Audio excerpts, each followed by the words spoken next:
నిజమే, జీవితంలో ఎదురుదెబ్బలు తగిలినప్పుడు లేదా ఓటమి ఎదురైనప్పుడు మనకు లభించే అతిపెద్ద ధైర్యం దేవుని వాగ్దానమే.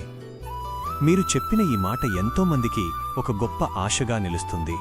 దీనికి సంబంధించి బైబిల్లోని కొన్ని ఓదార్పునిచ్చే వాక్యాలు ఇక్కడ ఉన్నాయి. యెషయా 41:10. నేను నీకు తోడయ్యున్నాను, భయపడకుము. నేను నీ దేవుడనై యున్నాను, దిగులుపడకుము. నేను నిన్ను బలపరతును, నిశ్చయముగా నీకు సహాయము చెయ్యుదును. నీతిమంతుడు 7 మారులు పడినను తిరిగి లేచును.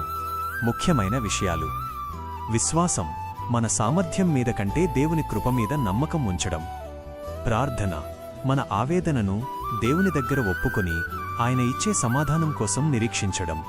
ఓర్పు, విజయం వెంటనే రాకపోయినా సరైన సమయంలో దేవుడు మనల్ని తప్పక హెచ్చిస్తాడని నమ్మడం. ఓటమి అనేది ఒక ముగింపు కాదు, అది దేవునితో కలిసి ఒక కొత్త ప్రయాణానికి ప్రారంభం కావచ్చు. మీ విశ్వాసం మీకు గొప్ప విజయాన్ని చేకూర్చుగాక.